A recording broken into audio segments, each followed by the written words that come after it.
She sealed the letter she had sworn never to send, and then, because her hand would not be still, she pressed her thumb to the wet wax until it printed the whirl of her own skin into the crest of a duke she had never met. Eleanor Vane had not meant to use that seal. It had come to the parsonage in a box of oddments 3 winters past. A stray matrix stamped with a wren on a sprig of moorheather, the device of the House of Wrenmore, sold for a few pence at a Dorchester fair by a clerk who did not know its worth, or did not care. She had kept it because the bird was small and brave-looking, and because nobody else wanted it. Tonight, at the writing desk under the eaves, with one tallow candle guttering and the wind finding the gap beneath the window frame, she had reached for the nearest seal without thinking, and the wren had gone into the wax, and now the letter that bared the whole of her heart wore the mark of the most feared man in England. It did not matter. She would not send it. One did not send a letter to no one. She turned the folded sheet over in her ink-stained fingers. The candle threw her shadow long across the whitewashed wall, and the shadow's hand trembled, though she had told herself her own did not. Outside, an owl let go a single note over the churchyard, and the bell of St. Aldhelm's, which her father rang for prayers and for the departed, and for nothing in particular when the mood took in, hung silent in its tower 100 yards off across the wet grass. She had written letters for half the parish that winter. That was her work, though no one called it work, and no one paid her for it. The smith's wife who could not write sent word to a son gone for a soldier. Eleanor wrote it. Old Mr. Pardew, whose eyes had clouded, dictated his quarrel with his brother over a strip of glebe land. Eleanor wrote that too, and softened it where she could, so that the brothers might be brothers again before one of them was past mending. She knew the inside of every house in the village by the letters that left it. She knew who longed, and who grieved, and who was afraid, because they told her, sitting at her father's kitchen table, with their hats in their hands. And she set it all down in her small, even hand, and asked for nothing. What no one knew was that she had begun, this past month, to write one letter of her own. She had told herself it was an exercise. A woman who spends her days pouring other people's hearts onto paper might be forgiven for wondering, once, what her own heart would look like in ink. So she had begun it. Dear Sir, though there was no sir, though there was no one. And she had meant to stop after a line. She had not stopped. Night after night she had taken it out and added to it, the way another woman might take out a length of unfinished lace. And tonight, she had finished it, and now she did not know what to do with a finished thing, but could never go anywhere. I do not know your name, the letter said, near its end. I am not sure I should like to. A name is a door that opens both ways, and I have learned to my cost, but when a person comes to know me, they discover only how useful I am, and never trouble to look at the rest. I write this to no one, because no one cannot disappoint me. And yet, and here I am foolish, I confess I should like, once before I am old, to be read by someone the way I read others. To be known, only that. Not married, not flattered, not needed for what my hands can do, only known, and not found wanting. She read it back, and her face went hot in the cold room, and she reached for the candle to burn it. The latch of the kitchen door lifted below. Eleanor's hand stopped over the flame. She knew the footsteps that came up the parsonage stair, as she knew the village by its letters. And these were her father's, slow and fond, with the small drag of the left foot he would never admit to. She slid the sealed letter under the blotter, snuffed the candle between her dampened fingers without a hiss, and was lying still in the dark, with her heart going like the smith's hammer, by the time her father put his head round the door to see that she slept. "Good night, my Nell," he said softly to the dark. "Good night, Papa," she answered, and was glad he could not see her face. In the morning she would put the letter in the kitchen fire. She was almost certain she would, but in the morning the carrier's cart came early, and her father, who franked the parish post out of an old courtesy from the days when the living had been richer, swept the whole pile of village letters off the hall table into the carrier's bag with one absent arm, while he argued tithes with the church warden. And somewhere in that pile, under the blotter she had carried down to mend the spine of the parish register, sealed with a wren and addressed in her own hand to no one at all, went the letter that Eleanor Vane had sworn would never leave the room.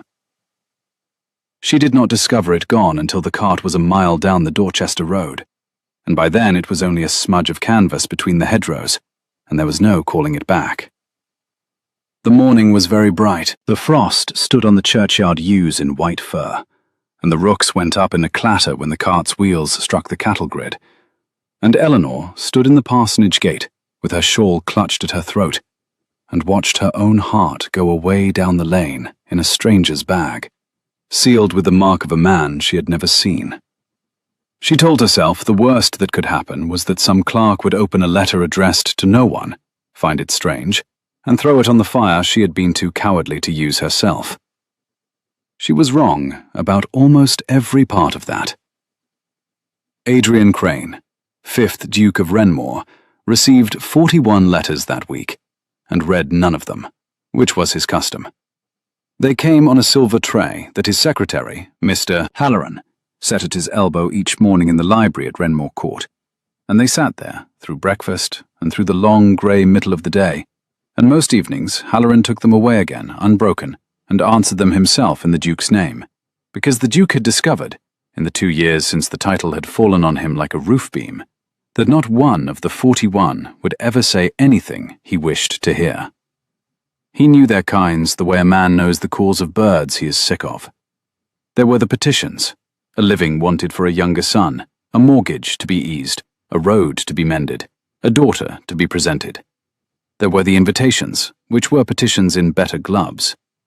There were the letters of business, which Halloran could read better than he, and there were the letters from women, or from women's mothers, which had begun within a month of his brother's death and had not slackened since, and which addressed themselves with great tenderness to the Duke of Renmore, and his 30,000 a year, and his unentailed acres, and his clear blue eyes. And not one of them, not one in 2 years, had been written to Adrian. He stood now at the long library window with a cup of coffee gone cold in his hand, watching his own breath fog the glass and clear again. And he turned the heavy signet ring on his right hand once with his thumb, which was the only outward sign he ever gave that he was thinking a thing he would not say. He was 28, and he had the shoulders of a man who had spent his boyhood breaking colts at the home farm before anyone supposed he would ever be anything but a second son. And he filled the tall window the way a portrait fills its frame, and the maids at Renmore crossed themselves a little when he passed, not because he was cruel. He had never in his life been cruel to a servant, but because he did not smile. And a duke who does not smile is more frightening than one who shouts. "The post, your grace," said Halloran, setting down the tray. "Burn it," said the duke, not turning round. "There is one," said Halloran, with the particular dryness he kept for moments when he meant to be disobeyed, "that I cannot account for. It is sealed with your grace's own crest, and it is addressed to no one." The duke turned. It lay on the top of the pile, a single folded sheet, the paper good but cheap, the wax a poor brown household wax, and pressed into the wax, small and badly struck and unmistakable, the wren of Renmore on its sprig of heather, with the faint print of a human thumb laid across the bird, as though someone had touched it before it cooled. There was no direction on the outside. Where the name should have stood, there was nothing at all, only a smear where the writer's hand had hovered and not written. "Account for it how you like," the duke said. "I will read it myself." He did not know why. He told himself afterward, when he had read it 3 times, that he had only meant to find out which of his understewards had pilfered a matrix and sold it at a fair, for the seal was certainly stolen and certainly his. But that was the reason he gave the rational part of himself. And it was not the true one. The true one was simpler, and he did not like it. The letter was addressed to no one, and Adrian Crane had spent 2 years receiving 41 letters a week that were addressed to his rank and never to him. And a letter to no one was the first letter in 2 years that did not want anything from him. He broke his own seal. He read it once, standing at the window, fast, the way a man reads a thing he expects to dismiss. He read it a second time sitting down, slowly, with the cold coffee set aside and forgotten. He read it a third time, aloud, very low, in the empty library, because there was a sentence in it he wanted to hear in the air, and not only behind his eyes. I should like, once before I am old, to be read by someone the way I read others. To be known. Only that. Not married, not flattered, not needed for what my hands can do. Only known, and not found wanting. When he had finished the third reading, the fire had burnt down, and the short winter day had gone grey to black in the window, and Halloran had come and gone twice and not been answered, and the Duke of Renmore sat with a stranger's letter in his 2 hands, and discovered that his throat ached. He turned it over. He held it to the lamp. The hand was a woman's, small and even and trained, the hand of someone who wrote a great deal and took pains. The paper was parish paper, the wax was kitchen wax. The seal was his own bird, stolen at a country fair within a day's ride. And there was the thumbprint in the wax, laid across the wren. Not to hide it, he thought, but the way one touches a thing one is fond of, without knowing one does it. "Halloran," he said, when at last the secretary came a third time. "Where did this come from? The frank, the postmark. Trace it." "Your Grace means to find the thief who took the seal?" "I mean to find the woman who wrote the letter," said the Duke, and heard himself say it, and turned the signet ring once with his thumb, and said nothing more. It took him 4 days to find her, and they were the 4 longest days he had known since the week his brother had been buried, and at the end of them he did the maddest thing he had done in his life, which was to order his horse at 11 o'clock at night, and ride 12 miles of frozen lane to a parsonage he had never seen, to knock at a door, behind which a woman he had never met was, he very much hoped, asleep. He told himself, the whole cold ride, a dozen reasonable things. He told himself a man might return a stolen seal in person, if he chose. He told himself he was a magistrate of the county, and entitled to inquire how his crest had come to be sold at a fair. He told himself he would knock in the morning, like a Christian, and not at midnight, like a thief. And then he did not turn back, because the truth, which he did not say even to the dark, was that he had read the letter so many times that he knew it by heart, and that he could not bear another night of lying awake, composing answers to a woman whose name he did not know, and that he had to lay eyes on her, or go quietly out of his senses. The parsonage stood low and pale beside its black church, and there was no light in any window, and the frost made the whole churchyard glitter under a clouded moon, and the wren of Renmore, had it been a living bird, would have been roosting somewhere in the yews with its head under its wing, and far more sense than the Duke. Adrian Crane swung down from his horse, looped the rein over the gatepost, walked up the flagged path past the sleeping graves, and lifted his gloved hand to the parsonage door. Then he stood there a long moment, the breath smoking from him in the cold, and did not knock. For it had come to him, too late, that he had no idea on earth what he meant to say. Eleanor woke because the rooks did not. She had slept badly every night since the cart took the letter, and her ear had grown wakeful, and somewhere below, in the frozen dark, a horse blew softly through its nose, and the gate latch she had oiled herself last autumn gave its small particular click, and the rooks in the yews, who would mob a fox or a poacher with a clamour fit to wake the whole churchyard, said nothing at all, which meant whoever crossed the churchyard came slowly and openly and without fear. She lay rigid under the cold counterpane. Her father slept at the far end of the house and slept like the stones in the floor. The candle was a stub on the chair beside her. She did not light it. She drew the shawl round her shoulders over her nightgown and went barefoot to the casement, and looked down through the cold glass at the path. A man stood at the door below her, very tall, in a dark riding coat, white-shouldered with frost, and he had lifted his hand to knock and not knocked, and she could see by the set of him, the head a little bent, the gloved hands suspended, that he did not know what he was about any more than she did. A horse waited at the gate, breath rising.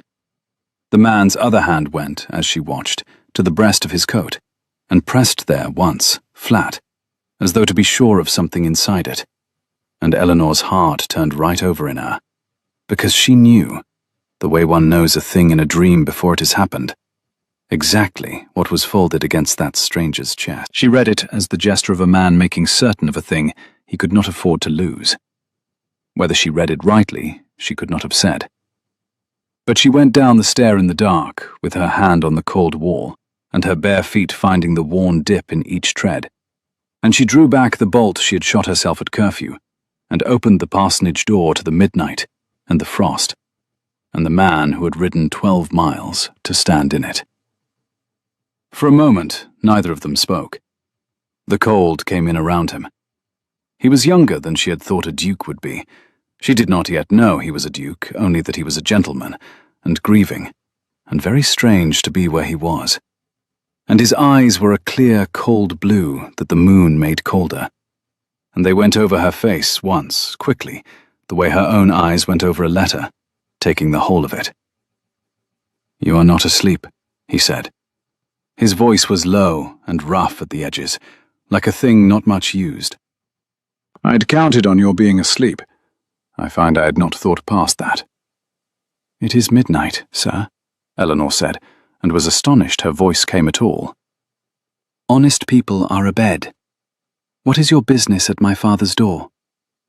He took his hand from the breast of his coat and brought out the folded letter and held it up between them in the frostlight so that she could see the broken wax and the small, badly struck wren, and she felt the colour leave her face all at once, and was glad of the dark. "My business," said the man very quietly, "is that I have read this 3 times, and I could not for the life of me discover how to answer it by post, so I have come to answer it at the door. You wrote that you wished, once before you were old, to be known. I have ridden a long way in the cold to tell you that I have read you, madam, every word, and that I did not find you wanting." Eleanor Vane stood in her own doorway with her shawl clutched to her throat, and the man's words going through her like the cold. And she did not faint, and she did not weep, and she did not, to her lasting astonishment, slam the door in his face. She gripped the edge of it until the old oak bit her palm. "You had no right," she said, when she could speak. "That letter was sent to no one. It was sent to no one on purpose." "I know it," he said. "That is why I read it. It is the first letter in 2 years that did not want a thing from me." He paused, and the frost smoked between them. And somewhere a long way off, the church clock began, with a groan of old gears, to tell the hour. "My name is Crane.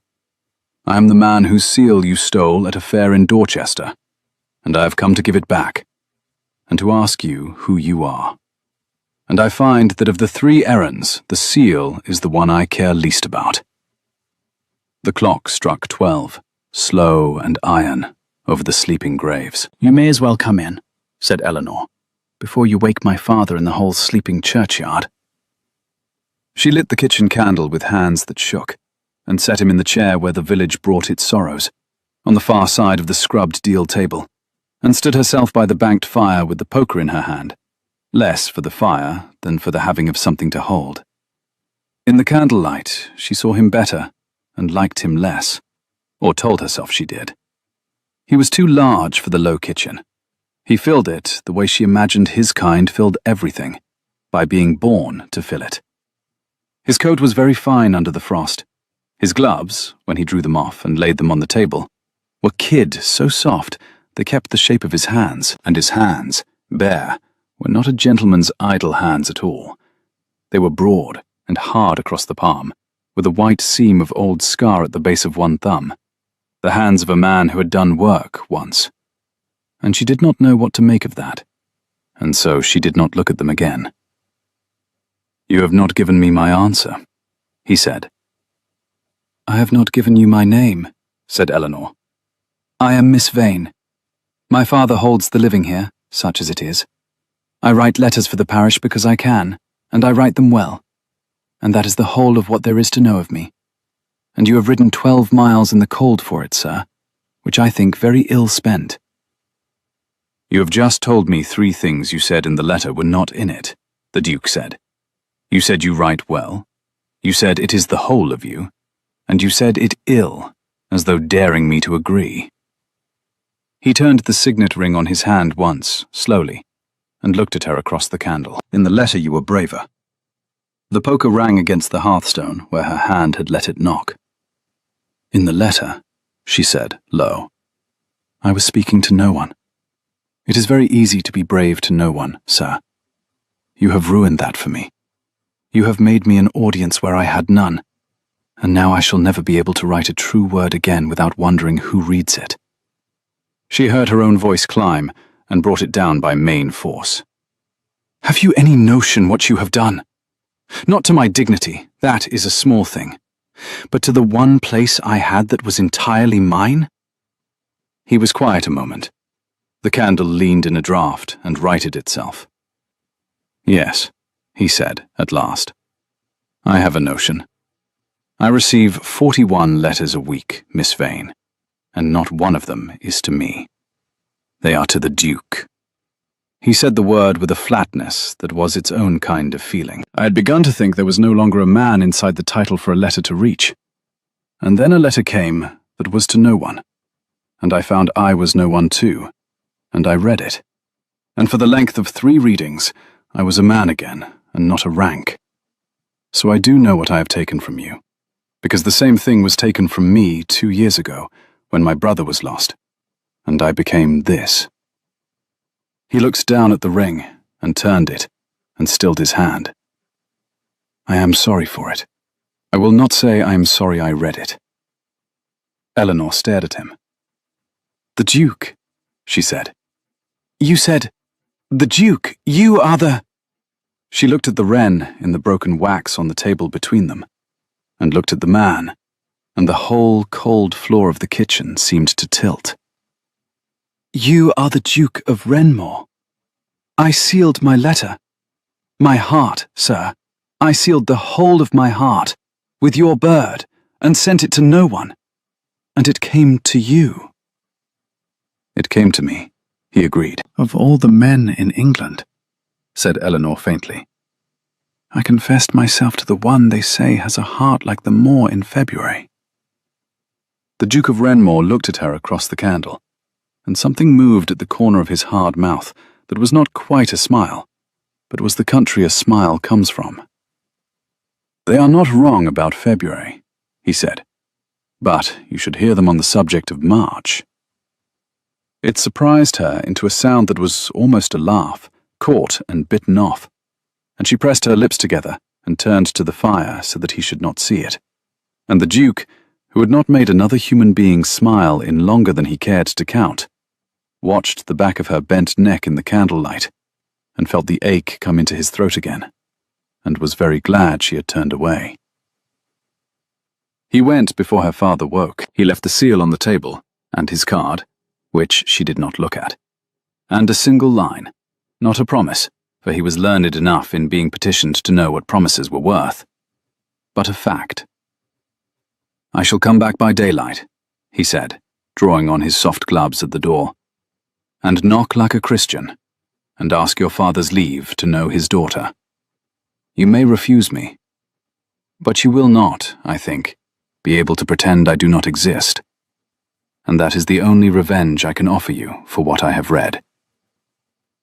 And then he was gone into the grey before dawn, and Eleanor stood in the cold doorway, listening to the horse go down the lane, and put her hand to the place on her chest where his hand had pressed his coat, and found her own heart going there like a thing knocking to be let out.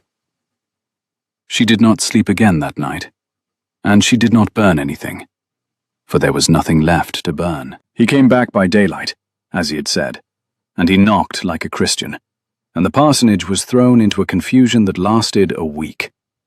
The Reverend Mr. Vane was a gentle, abstracted man, who had buried a wife and raised a daughter, and ceased, somewhere in those years, to expect anything of the world but the slow turning of the church seasons. And he received the news that the Duke of Renmore wished to call upon his Eleanor, with the air of a man told that the river had begun to run uphill.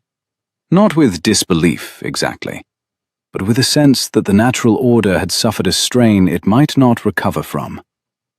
He was too kind to ask his daughter what she had done to bring a duke to the door, and she was too proud to tell him, and so the great fact sat between them at the breakfast table unspoken, like a guest who would not eat.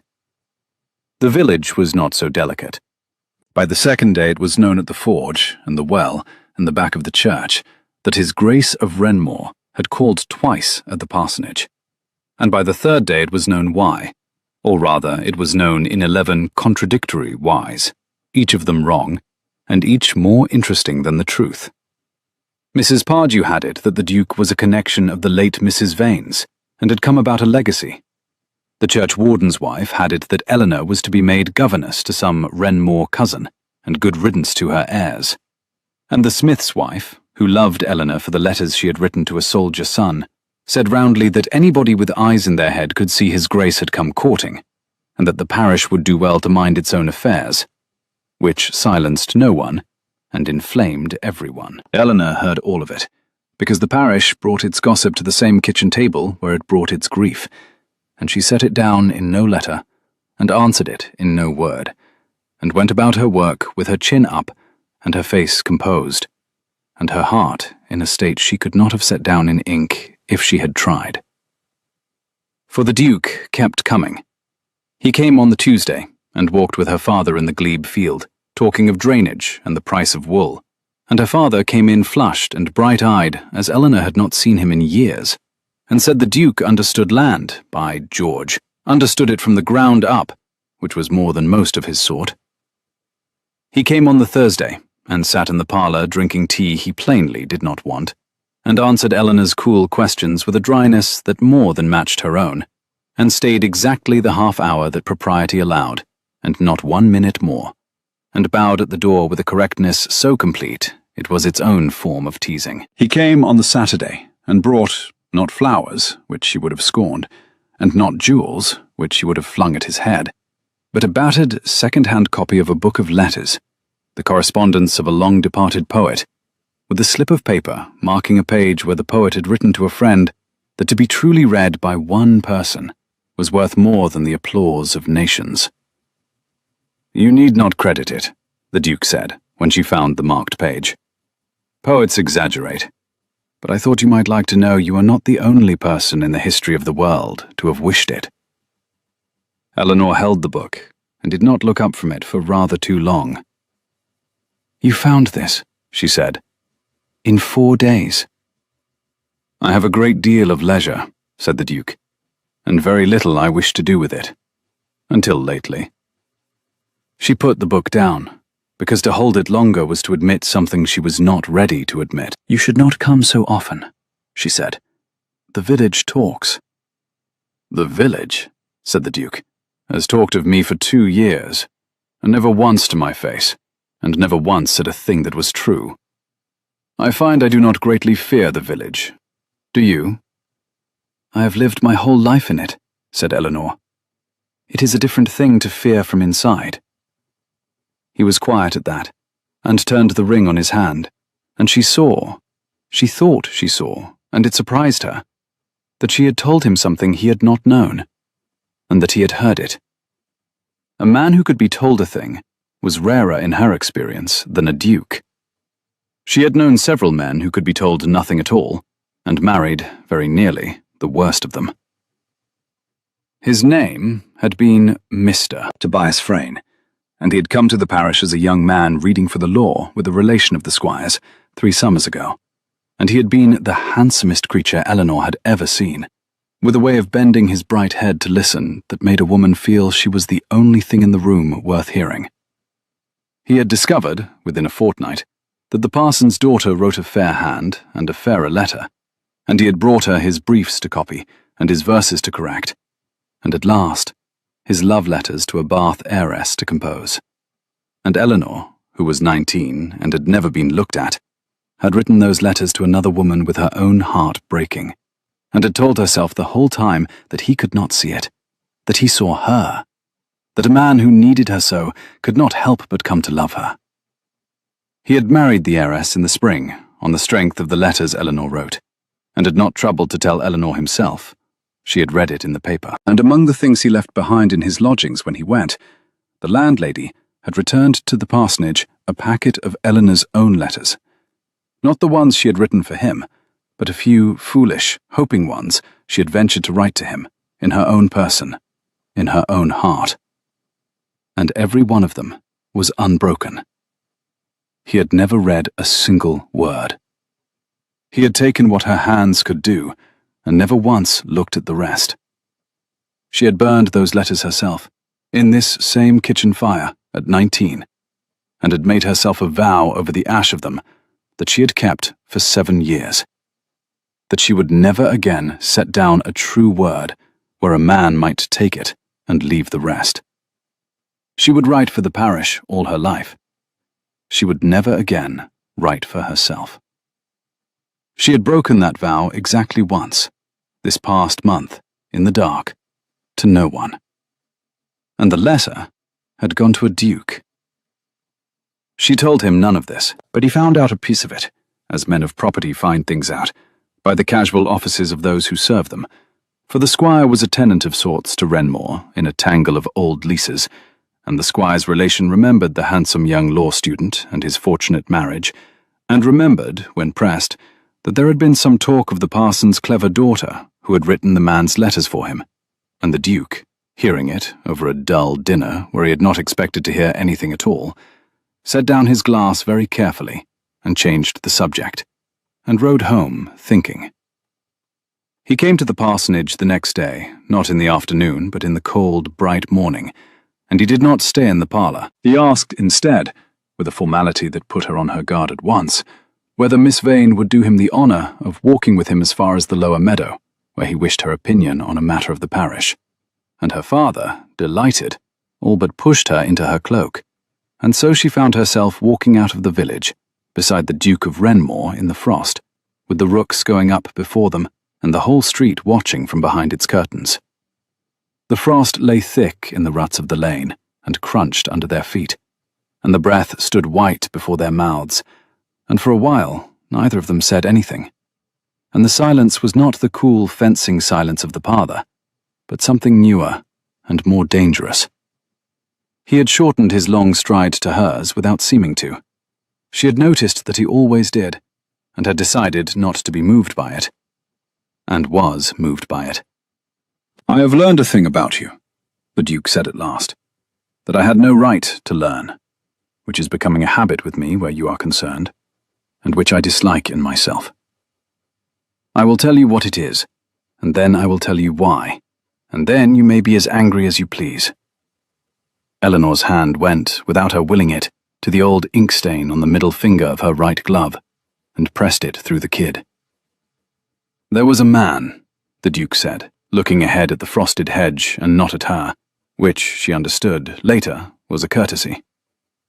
"A young man, a few years past, who came to this place and learned that you could write a better letter than he could, and used you to win a wife with words that were yours, and went away married, and never read a line you wrote to him in your own person." He paused. The frost cracked under his boot. "I do not know the whole of it.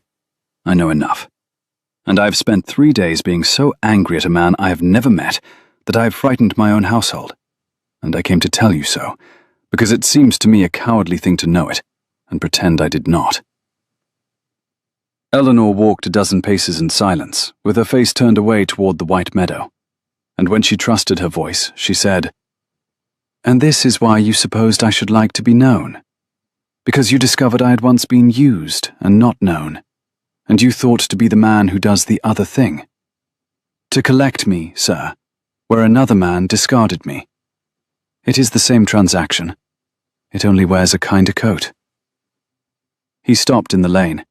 She stopped too, a pace on, and turned and made herself look at him, because she had said the cruelest true thing she could find, and she would not be coward enough to say it to his shoulder. The Duke's face, in the hard morning light, had gone very still.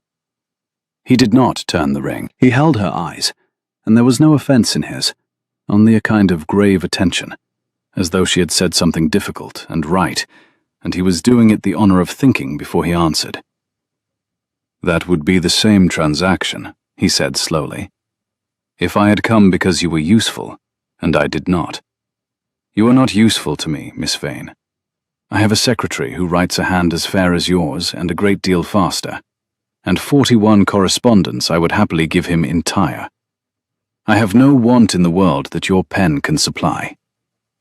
He took a breath, and the white of it hung between them. "I came because for the length of 3 readings, I stopped being a thing and was a man, and I've not been able to find my way back to being a thing since, and I do not wish to.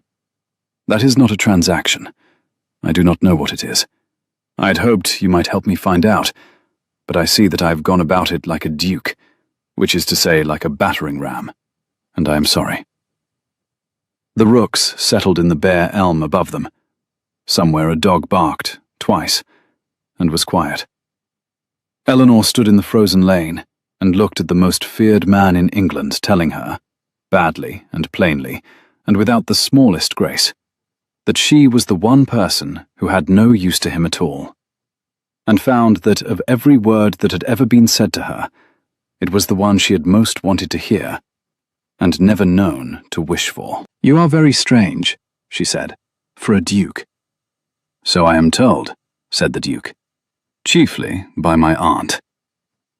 His aunt was Lady Sabine Marlowe, and she arrived at Renmore Court within the week, summoned by no one and welcomed by less, in a travelling carriage the colour of a bruise, with 3 maids and a great quantity of luggage, and a smile that did not reach the cold and perfect length of her face. She was not, in strict fact, the Duke's aunt. She was the widow of a cousin once removed, which is a connection that, in the careful arithmetic of great families, counts for everything when it is convenient, and nothing when it is not. She was 27, and very beautiful, in the hard, polished way of a woman who has made her face her fortune and tends it like an estate, with black hair and a white throat, and eyes the colour of weak tea. And she had decided, on the day the old Duke was laid to rest and the new one came so unexpectedly into 30,000 a year, that she would be the next Duchess of Renmore. And she had been very patient, and her patience had just been informed by a maid's letter that it was in danger of being wasted on a parson's daughter, who wrote letters for the poor. She came down to dinner the first night in amber silk, and put her cool hand on the Duke's sleeve, and called him, "My dear Adrian," in a voice pitched for the footman to hear, and asked after his health, and his hounds, and his happiness, and then, over the soup, after the curious rumour she had heard, surely it could not be true, that he had been seen riding out to some village living to pay court to a clergyman's daughter, and watched his face while she said it, the way a card player watches a turned card. "I have been to Aldermstoke twice," said the Duke, "and walked once with Miss Vane in the lower meadow, and intend to do so again as often as she will permit.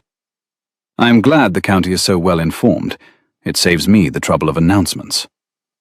Lady Sabine laughed, a small silver laugh with a file in it. "You were always droll, Adrian. But you will forgive an old woman." She was not old. She said it as a weapon. "For caring what becomes of you.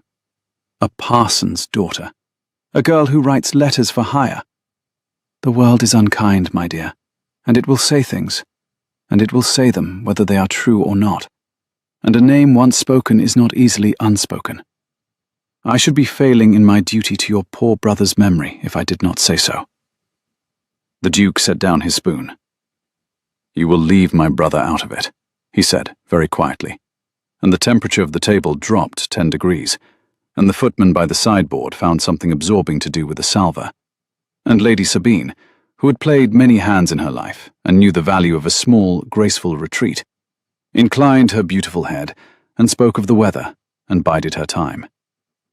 But she had learned what she came to learn, which was that it was true, and worse than true, and that the Duke meant it. And a woman who has spent 2 years and a great deal of patience on a duchy does not surrender it to a parson's daughter without first making certain there is nothing in the parson's daughter's history that a careful hand might use. She had heard of the letters. Everyone had heard of the letters. The village could speak of nothing else. And it occurred to Lady Sabine, lying awake in the best blue guest room with the moon on the ceiling, that a woman who confesses her whole heart on paper is a woman who has written down, somewhere, in her own hand, exactly the thing she would most wish unwritten. And that such a thing, in the right hands, at the right moment, before the right people, would do more than any number of arguments at dinner. She did not yet know what the letter said. She set herself, with the patience that was her one true gift, to find out. The Duke and Eleanor, knowing nothing of this, were happy that fortnight, in the careful, unspoken way of two people who have each been hurt, and are each waiting to be hurt again, and are each, against their own better counsel, beginning not to be afraid. He taught her to ride a slow, safe cob from his stables on the frozen bridle paths above the village, because she had confessed she had never been on a horse, and had always wished to see the moor from its top. And he led the cob himself, with the rein looped over his hard, scarred hand, and did not once let go. And Eleanor sat very upright, and terrified, and exhilarated, and looked out over the white, rolling moor at the top of the rise, and forgot, for whole minutes together, to be careful. She taught him, without meaning to, a great many things he had not known about his own people, for she knew the inside of every house from the letters, and she told him, as they rode, whose roof leaked, and whose son had not written, and whose old quarrel might be mended by a word from the great house. And the Duke listened, and remembered, and quietly set Halloran to mend the roofs, and Eleanor, riding past a fortnight later, and seeing the new thatch gold against the grey, understood what he had done, and said nothing, and the not saying was sweeter than thanks. They argued too, which she had not expected, and came to prize above the rest. He thought she made too little of herself. She thought he made too much of his rank's cruelty, and not enough of its uses. She told him roundly that a duke who would not read his own letters was a coward dressed as a recluse, and that the petitions he so despised were 41 human beings in need, and that he might do worse with his 30,000 a year than read what the poor had taken pains to write him. He was silent a long time after that, and then he began, that very week, to read them, and to answer a few, in his own hand, badly, the labour showing in every line. And Eleanor, when he showed her the first one, a clumsy, kind letter to a war widow whose pension had snagged in the offices, felt something give way in her chest that she had walled up at 19. "It is a very bad letter," she said, blinking hard at it. "The grammar is shocking, and you have called her Madam 4 times. "I have a secretary who would do it better," said the Duke. "I did not wish him to do it better. I wished to do it myself, and badly. You have made me ridiculous, Miss Vane. I read letters now. I shall be writing verses next." "God forbid," said Eleanor, and laughed, properly this time. The first whole laugh he had won from her, and the sound of it went through the cold library at Renmore, like the first warm wind of the year. And the Duke looked at her, laughing over his bad letter, with the lamp gilding her ink-stained hand, and knew, with the plain certainty of a man who has stopped lying to himself, exactly what had happened to him, and did not yet say so, because it was not the time, and because he had read in her letter what it had cost her to be unread, and he would not spend the word until he was certain she would believe it. The morning before the Renmore tenants' dinner, a great annual affair to which the Duke, breaking 10 years of his predecessor's custom, had bidden the whole parish, gentle and simple alike, and to which Eleanor and her father were of course invited. Eleanor came down very early to the parsonage kitchen, and found that the household's small store of letters, kept in the dresser drawer where her father put the parish post to be franked, had been disturbed. It was a small thing, a drawer not quite shut, the letters not quite as she had left them.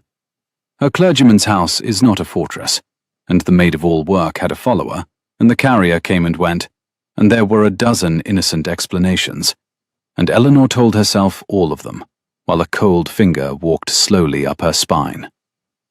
She counted the letters. None was gone. She looked for the one letter that mattered, the Duke's own seal, which he had left on the kitchen table that first midnight, and which she had— She went cold all over. Which she had not burned, because she could not bring herself to burn anything of his, but had folded into the back of her own commonplace book, and kept, like the foolish 19-year-old she had sworn never to be again. The commonplace book was in the drawer. It had been moved, and tucked into its back, where she had hidden the wren seal, and, with it, she had forgotten. She had been mad. She had kept it out of some sickness of sentiment she could not name. The fair copy she had made, before she sent the original, of the very letter. The whole confession, in her own clear hand. A second copy. She turned the pages with hands gone clumsy. The fair copy was gone. She did not know who had taken it, and she could not prove it had been taken, and she could not, for shame, tell her father what the missing papers said. And so she went to the tenants' dinner that night with a smile pinned to her white face and a horror sitting under her ribs. And she watched the doors, and she did not know what she watched for. Wrenmore Court was a blaze of light. The Duke had thrown open the great hall that had stood dark for 10 years, and there were 200 candles, and a fire you could have roasted an ox at, and trestle tables down the length of it, groaning with the Duke's beef and the Duke's ale. And at the head, a smaller table where the gentry sat, and the whole strange democracy of it, the smith beside the squire, the war widow Eleanor had named to him eating off Wrenmore silver, was so plainly the Duke's own doing, so plainly the act of a man trying clumsily to be the thing Eleanor had told him he might be, that she could have wept at it if she had not been so afraid. The Duke found her almost at once, and brought her a glass of negus she did not drink, and stood beside her at the edge of the firelight, with the noise of the feast around them, and bent his dark head to hers to be heard. "You are pale," he said. "What has happened?" "Nothing," said Eleanor, who had never in her life been able to lie to anyone who troubled to look at her, and saw him see it. "That," said the Duke, "is the worst written letter you have ever sent me. Tell me." And she might have. She had drawn breath too, when across the hall, at the gentry table, Lady Sabine Marlowe rose to her feet in amber silk, with a glass in her hand and a paper in the other, and her silver voice cut through the noise of 200 people like a wire through cheese. And the feast began, raggedly, to fall quiet to hear what the great lady would say. "Friends," said Lady Sabine, and smiled her cold and beautiful smile down the length of the hall, and the word in her mouth was an obscenity. "His Grace has done us all so great an honour tonight, gathering us together, gentle and simple, in his own hall, that I cannot let the evening pass without a word. We have all heard the happy rumour.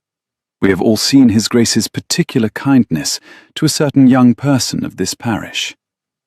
Her tea-coloured eyes found Eleanor in the firelight, and held her there, pinned, like a moth to a board.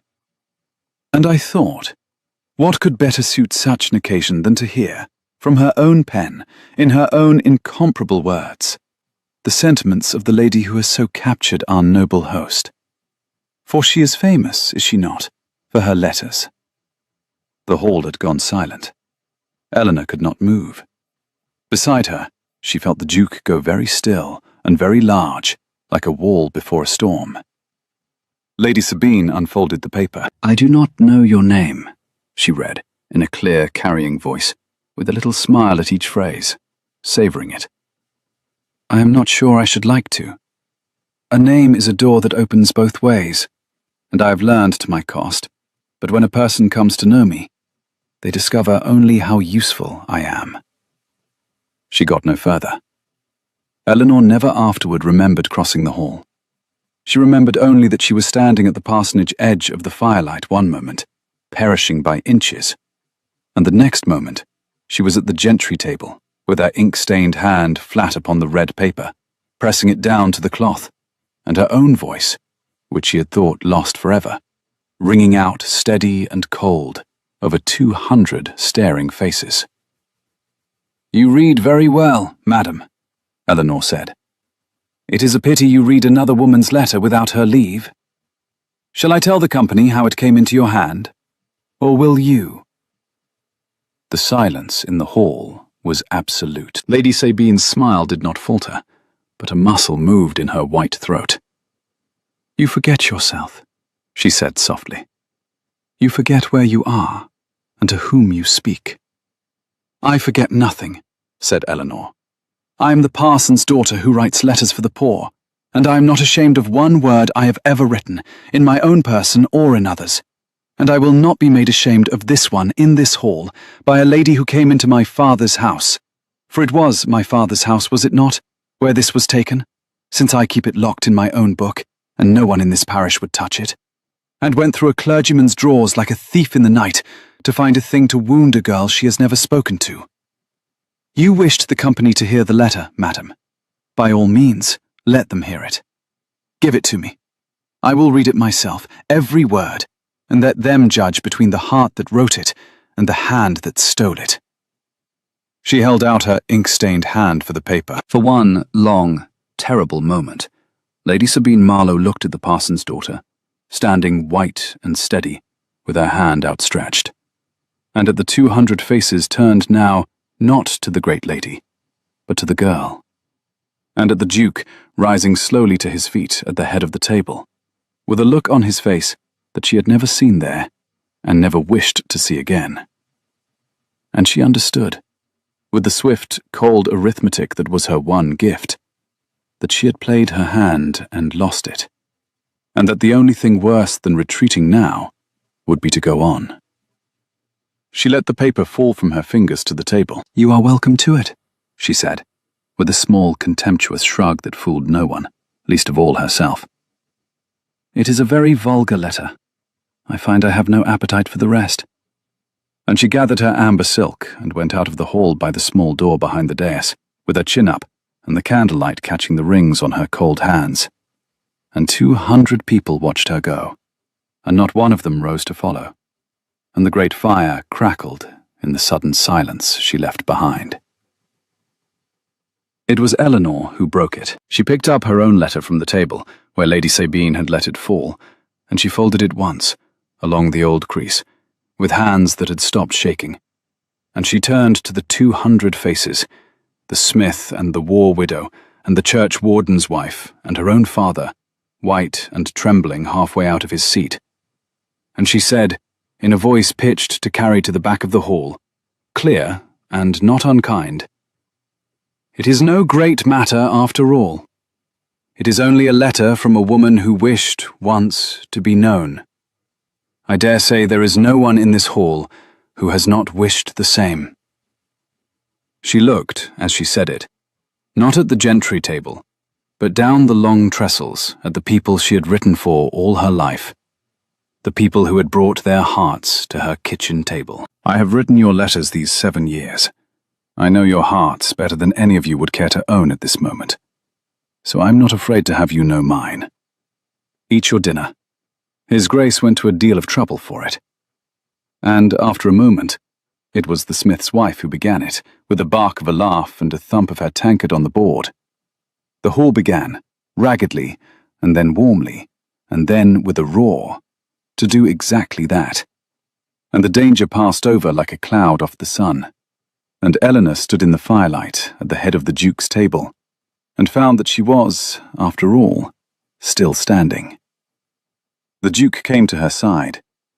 He did not touch her, for 200 people watched, but he stood very close and bent his head and said, low, for her alone, in a voice that was not quite steady, "I have read a great many letters this month, Miss Vane, learning to do it. I had thought I was learning from a master. I see now I had not seen you read aloud." He paused. "Remind me never to be on the wrong side of you." "You were on the wrong side of me at midnight in my own doorway," said Eleanor, not looking at him, her own voice unsteady now that the worst was over. "And survived it? I think you will do." They did not speak of love that night, for the moment was too public and too raw, and the Duke had learned, from the very letter that started it all, but the word she most needed was not the loud one. But he saw her and her father safe into the carriage he insisted upon, and he stood bareheaded in the cold of his own courtyard while it pulled away, and Eleanor looked back through the small window and saw him standing there in the torchlight, very large and very alone among his servants, watching the carriage go, with one hand pressed flat to the breast of his coat, where there was now nothing folded at all. For the letter was hers again, in her own reticule, against her own heart. And she understood that he had given her back her own words, and kept nothing of her but the memory, and that this, of all the things a man had ever done to her, was the one she did not know how to bear. She slept that night for the first time in a fortnight. She woke to find the world had changed in the way the worst worlds change, not with thunder, but with a quiet, reasonable knock at the parsonage door, and a letter on good paper, sealed with the wren, that was not, this time, for no one. It was addressed to the Reverend Mr. Vane, in the Duke's own bad, clumsy, improving hand, and it was a very correct letter, and it asked, in form, the question that the whole parish had been asking in gossip for a fortnight, whether his Grace of Wrenmore might have the honour of paying his addresses, with a view to marriage, to Miss Eleanor Vane. Her father read it twice, and took off his spectacles, and polished them, and put them on, and read it a third time, and looked at his daughter across the breakfast table with his gentle, abstracted face working, and said, "Now, my Nell, are you happy?" And Eleanor, who had armoured herself against everything but that, put down her bread and went round the table and knelt by her father's chair, and put her face against his old coat that smelled of candle wax and the church, and could not, for a moment, answer at all. It should have been the end. It was very nearly the end, but there was the matter of the old fear she had carried since she was 19, the vow she had sworn over the ash of her own burned letters, which a kind man's correct proposal could not by itself dissolve, and it rose up in her now, in the very hour of her happiness, blacker than it had ever been. For happiness, she found, was more frightening than misery, having so much further to fall. She walked out alone that afternoon, telling her father she wished to think, and she did not go toward Wrenmore, but away from it, up the frozen bridle path to the top of the moor where the Duke had first led her cob, and she stood at the top in the bitter wind with the whole white country falling away below her, and she made herself look, at last, squarely at the thing she had been refusing to look at since midnight a fortnight ago. He had read her letter. He had been moved by it. He had ridden through the cold and stood in her doorway and said the words she had wished her whole life to hear, and then she had been useful to him after all, had she not? She had taught him to read his letters, to mend his roofs, to open his hall, to be the Duke his people needed. She had made him, in a fortnight, more beloved in his own country than 2 years of his silence had managed. He had said she had no use to him, but she had been useful, enormously, exactly as Tobias Frayne had found her useful. A man who marries the woman who has improved him is not so different, she told the wind, with the old, cold voice of 19, from a man who marries the woman who writes his letters. He had been alone and unread and frozen, and she had warmed and read and thawed him, and now he was grateful. And gratitude in a proud man wears the coat of love so well that even the man himself cannot tell them apart. He did not love her. He loved being known. She had given him the experience of being known, the way she had once given Tobias the experience of being loved, in letters that were really hers. And when the novelty of it cooled, when he had a duchess and an heir and a county that adored him, he would look up one day from his 30,000 a year and see across the table not the woman whose heart had moved him at midnight, but only the clever parson's daughter who had been so very useful. And he would be too kind to say it, and she would see it in his face, which would be worse than his ever saying it. And she would die a little every day of the rest of her life of being, again, used and not known. She had taken him for what his attention could do for her starved, unread heart. He had taken her for what her warmth could do for his frozen one. It was the same transaction. It only wore a kinder coat. She stood on the top of the moor in the wind until her face was numb, and then she went down, and she wrote the Duke a letter, the last she meant ever to write for herself. And it was the bravest and the most cowardly thing she had ever done. For she told him the whole of her reasoning, plainly, and without a single tear blotting the page. And she told him she could not marry him. And she told him why. That she would not be useful to a man again, not even a man as kind as he, and that gratitude was not love, however little he could presently tell them apart, and that she would rather be unread and her own for the rest of her life than be his, and find out too late that she had only been useful after all. She sealed it with her own poor brown wax, and no crest at all, for the wren was his, and she had no more right to it, and she sent it by the carrier in the morning, and this time she did not call it back, because this time she meant it. And a thing meant cannot be unmeant by chasing a cart. The letter reached Renmore at noon, and the Duke read it once, fast, the way a man reads a thing he does not believe, and a second time, slowly, sitting down, with the colour going out of his face. And he did not read it a third time, because he could not.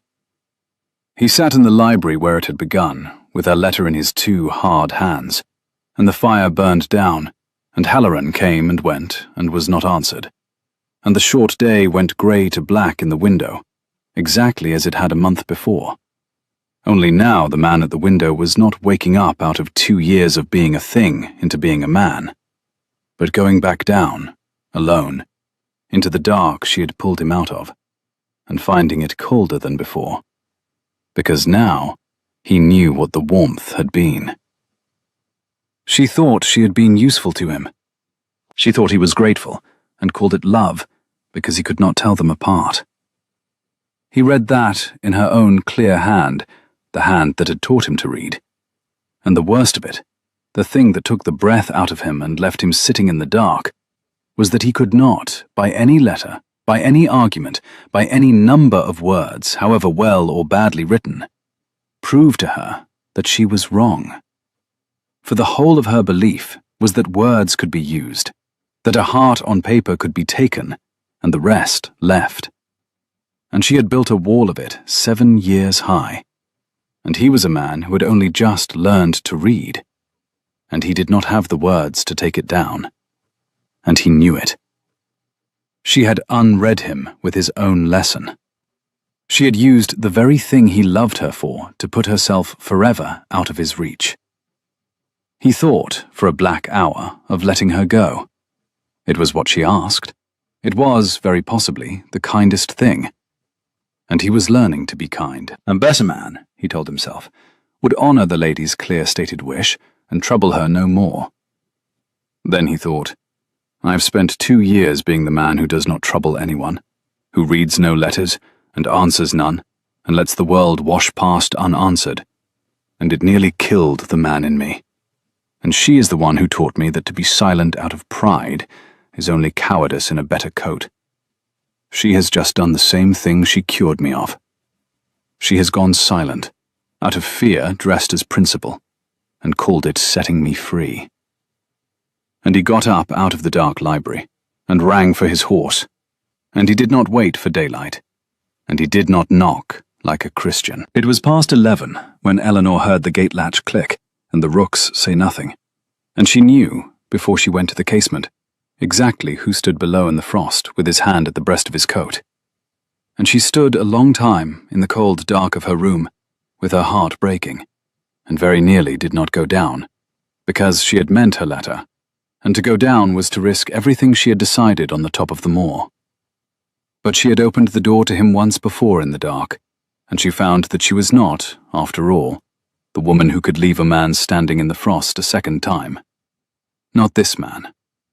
And so she went down the stair, with her hand on the cold wall and her bare feet in the worn dips of the treads, and she drew the bolt, and she opened the parsonage door to the midnight a second time. And there he stood. He looked terrible.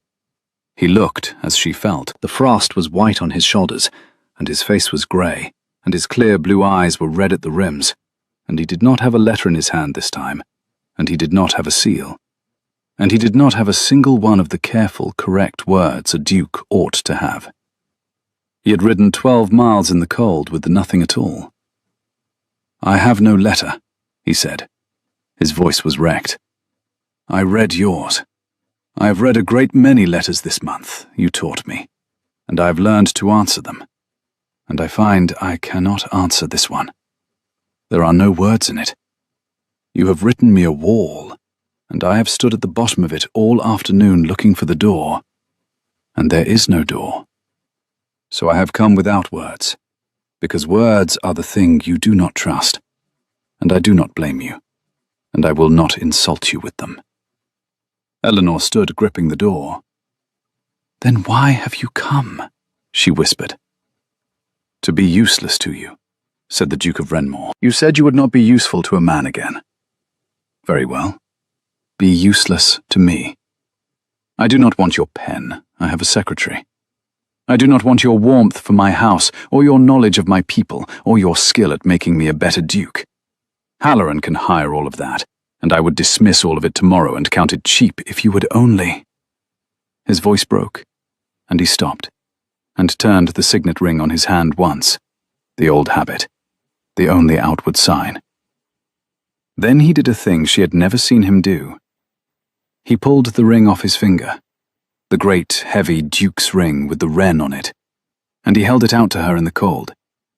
Not as a betrothal, but as something else, something she did not understand until he spoke. "I came to give you this, not to make you a duchess, to take the duke off my own hand for 1 minute and stand in your doorway as the man you wrote to, the no one, and ask the no one's question.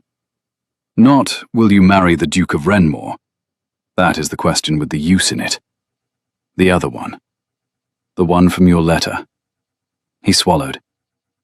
"Will you let yourself be known by a man who has nothing you need, and wants nothing you can do, and only cannot get warm, Eleanor, since he read you, anywhere that you are not?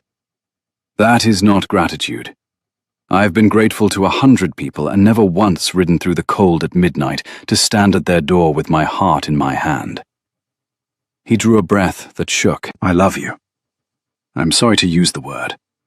It is the only one there is, and you have made me distrust all of them, and I am saying it anyway, because the alternative is to honor your wish and go home and be a thing again, and I find I would rather be turned away as a man than spared as a duke." The frost smoked between them. The church clock began, with its groan of old gears, to tell the hour. Eleanor Vane looked at the most feared man in England, standing bare-headed in her doorway, with his own ring held out in his bare, scarred hand, asking her, not the useful her, not the clever her, not the her that wrote and warmed and mended, but the her that had written one true line in the dark to no one, and never thought to be answered.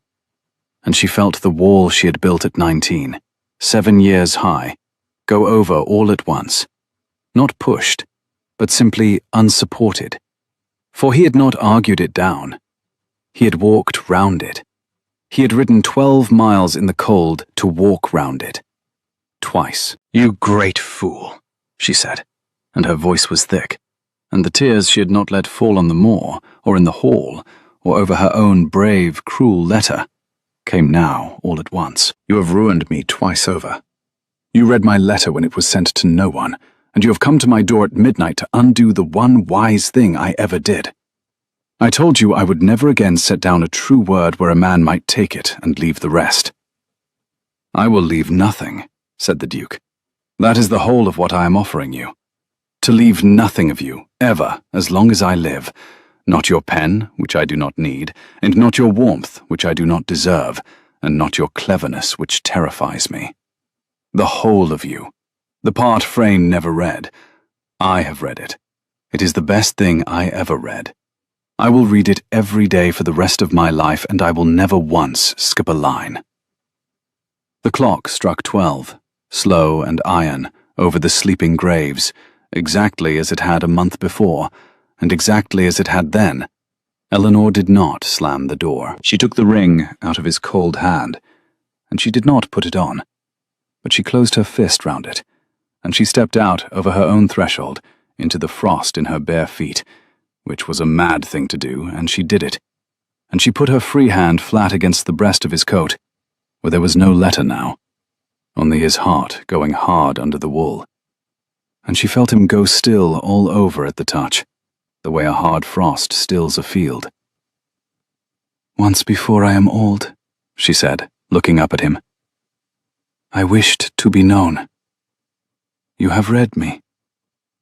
Her hand pressed against his coat. I find that I should like, very much, to read you back. You have been a very difficult letter, Your Grace. I have had to read you 3 times. And the Duke of Renmore, who had not wept since his brother was buried, and did not weep now, but came nearer to it than he ever had, bent his frost-white head in the doorway of a country parsonage at midnight, and kissed the parson's daughter, once, slowly, with both his scarred hands come up to frame her cold face as though it were the most valuable thing in England, which to him it was. And the rooks in the yews did not stir, and the church clock fell silent, and the candle she had left burning at the top of the stair guttered and steadied, and burned on. Lady Sabine Marlowe was gone from Renmore before the week was out, but she did not go before she came once to the parsonage, which surprised everyone, herself most of all. She came in the cold of the morning 2 days after the midnight, in a plain travelling pelisse, with none of her usual splendour, and she asked at the door, very stiffly, for Miss Vane, and Eleanor, who had every reason in the world to shut the door in her face, and found, to her own annoyance, that she could not, took her into the parlour, where the parish brought its sorrows, and sat her in the chair, and waited. Lady Sabine did not sit easily. She was a woman built for the head of a table, not the side of a parlour fire, and she held herself very straight, and she did not look at Eleanor, but at the cold window, and for a long moment she said nothing at all. What Eleanor had seen 3 nights before, she had told no one. She had been crossing the dark gallery at Renmore to find her father's cloak after the dinner, before the disaster of the reading, and she had passed the open door of a small anteroom, and within it, alone, not knowing herself observed, Lady Sabine Marlowe had been standing at the cold hearth, with a thing held flat in her white hands, a worn dance card, the little pencil still on its faded ribbon, the kind a girl keeps from her first season, and her thumb had been moving across it, across one written name, over and over, the way one wears a step hollow with going to it, and her hard, polished face had not been hard at all. Eleanor had stepped back into the dark and gone on and said nothing, then or since. She had not understood it.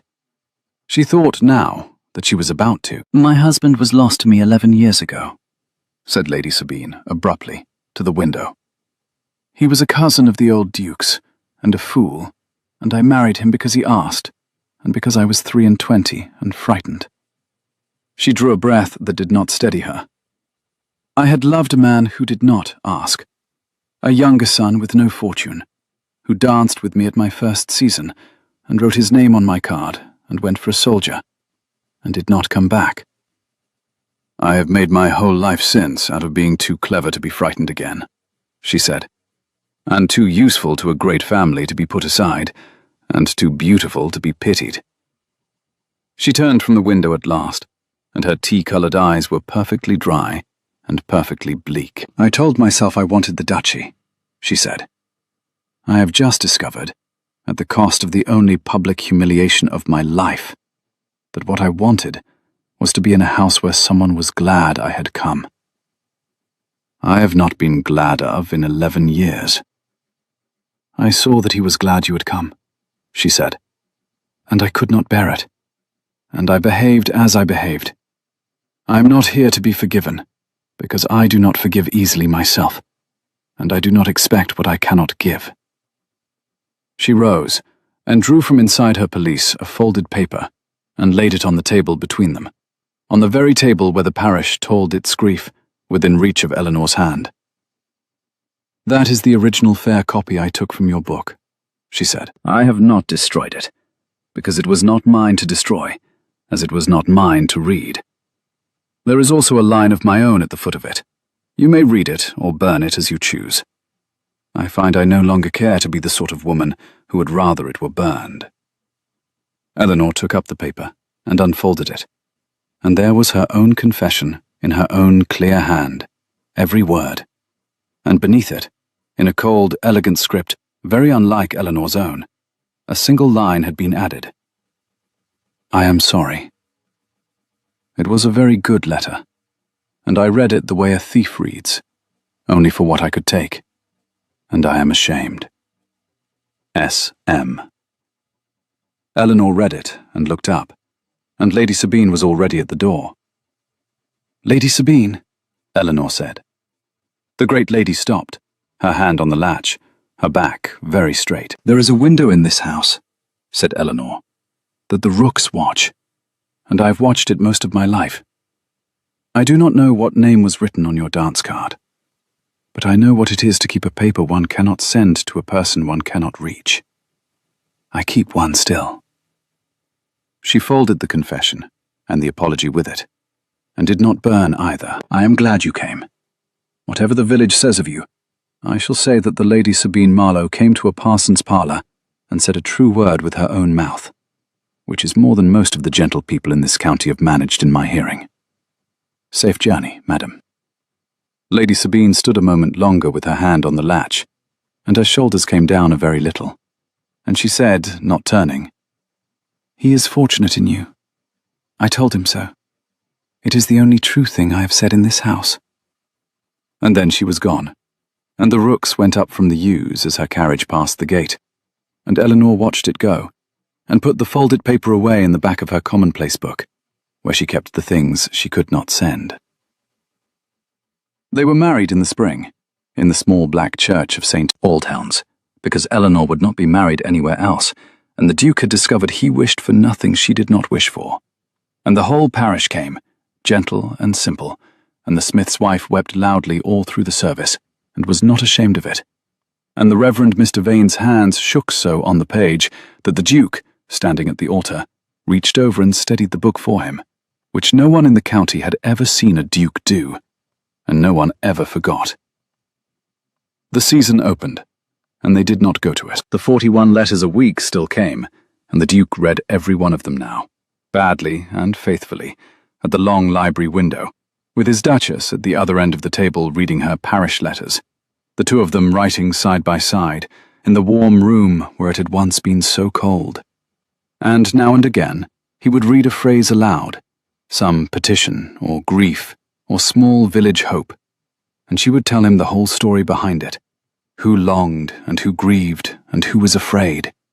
And between them, slowly, over years, they answered every one. He kept the Wren seal in a drawer of his desk, the stolen one, the one she had pressed her thumb into in the dark, and he would not let it be melted down or mended, though it was badly struck and the bird was lopsided, because, he said, a perfect seal would have looked like every other letter on the tray, and he had needed, that one time in his life, to see a letter that did not look like the others. And once a year, on the anniversary of the midnight, he would take it out and look at the small print of her thumb still laid across the wren, and turn his ring on his hand once, and put the seal away again, and say nothing, and she always knew what day it was by the doing of it. On the first anniversary of that midnight, Eleanor came down very late to the library at Wrenmore, in her nightgown and her shawl, because she had woken and found the bed cold beside her, and known where he would be. And she found the Duke standing at the long window in the dark, with a single candle on the desk, and the small, lopsided wren in his hand, looking out at the white frost on the parterre below. She came and stood beside him, and put her arm through his. and they looked out together at the frost. "You are thinking of your brother," she said.